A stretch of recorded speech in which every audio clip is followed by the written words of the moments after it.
Hey everyone, welcome back to Corporate Decoder, the place where we decode those confusing corporate filings so you can understand what is really going on behind the scenes. Today, we're re-diving into Glacier Bancorp Incorporated S latest report, and let S just say they're re-giving us a peek at how they're doing in late 2025. You might want to grab a coffee for this one, because we're going to cut through the jargon and get to the heart of it. So, what is the big story here? Glacier Bancorp has just released their financial results for the quarter ending the 30th of September 2025. Think of it as a mid-year check. Up for the bank. We're going to see how they performed and what the numbers are telling us about their health and direction. Alright, let's get straight to the financial results. This filing is mainly about announcing their performance for the third quarter of 2025. It tells us how much money they made and what their expenses were. It's essentially a report card for their business operations during those 3 months. Now, this filing is a bit of a slim one, mostly focused on the financial results announcement and not on a whole lot of new strategic shifts or big legal battles. It is a snapshot of their performance. The most crucial information here is buried in the press release attached as an exhibit. Think of it as the company's official statement about how they did. The key item here is the announcement of their financial results. For Glacier Bancorp Incorporated, this means telling us how they fared in the most recent quarter. It is important to remember that these numbers are being shared to keep investors and the public informed about the company's financial standing. The date of this report is a pretty important clue. It means that on the 16th of October 2025, Glacier Bancorp Incorporated was putting out information about their performance up to the 30th of September 2025. This gives us a look at their business through the summer months and into the fall. This part tells us about the company's stock that is traded on major exchanges. Glacier Bancorp Incorporated's common stock, which represents ownership in the company, is traded on the New York Stock Exchange under the ticker symbol GBCI. This is how the public can invest in the company. And the report is signed off by Randall M. Chesler, who is the President and Chief Executive Officer. This is standard practice and shows the accountability of the company S leadership for the information being reported.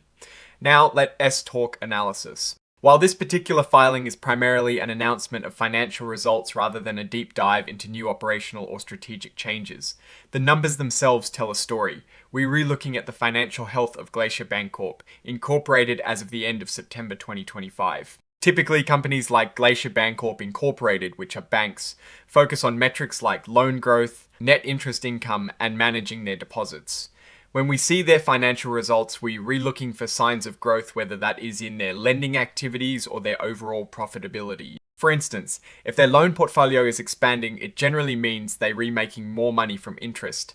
If their net interest margin, that is the difference between what they earn on loans and what they pay on deposits, is strong, it suggests good profitability. We also need to consider the broader economic environment. In late 2025, we'll be looking at how interest rate changes might be impacting their earnings. If rates are high, banks can often earn more on their loans, but it can also make it more expensive for customers to borrow, potentially slowing down loan growth. Conversely, lower rates can stimulate borrowing but might squeeze profit margins. Without the actual financial tables in this specific excerpt, it is hard to pull out exact numbers. However, the fact that they are issuing a press release on the 16th of October 2025, reporting on the quarter ending the 30th of September 2025, is significant. It means they are being transparent about their performance for investors. The key would be to compare these results to previous quarters and to the same quarter in the prior year. Are revenues increasing? Is their profit growing? Are they managing their expenses effectively? A consistent increase in net income, for example, would indicate that Glacier Bancorp Incorporated is successfully growing its business and managing its operations well. If they are growing their loan book and their loan loss provision stat is money set aside for potential bad loans are remaining manageable, it suggests a healthy lending environment for them. One area to always watch with banks is asset quality. Are their loans being paid back on time, or are there signs of increasing defaults? Metrics like non-performing loans are crucial indicators. A low or decreasing percentage of non-performing loans indicates strong credit quality and effective risk management. My take on this filing, based on what's presented, is that Glacier Bancorp Incorporated is adhering to its reporting responsibilities and providing timely information to the market. The real value for an investor or someone analyzing the company would come from the detailed financial statements that are part of the full press release. We would look for trends in revenue growth, expense control, and the overall health of their loan portfolio. A strength for a company like Glacier Bancorp Incorporated would be a diversified revenue stream and a strong capital position, meaning they have enough financial cushion to weather economic downturns. A potential weakness common in the banking sector could be exposure to specific industries that might be struggling or a rapid increase in loan defaults if the economy weakens. So, what is the conclusion here?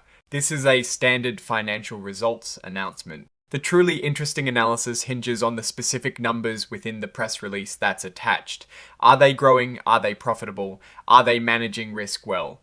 That is what we'll be looking for when we dive into the details of that exhibit. Alright, that is our quick decode of the Glacier Bancorp Incorporated filing. What are your thoughts on their performance based on what we've discussed? Do you see any potential red flags or green lights? Let us know in the comments below. If you found this breakdown helpful, please give this video a thumbs up, subscribe to the channel for more corporate insights, and join our growing community on Discord, linked in the description. Thanks for watching, and we'll see you in the next decode.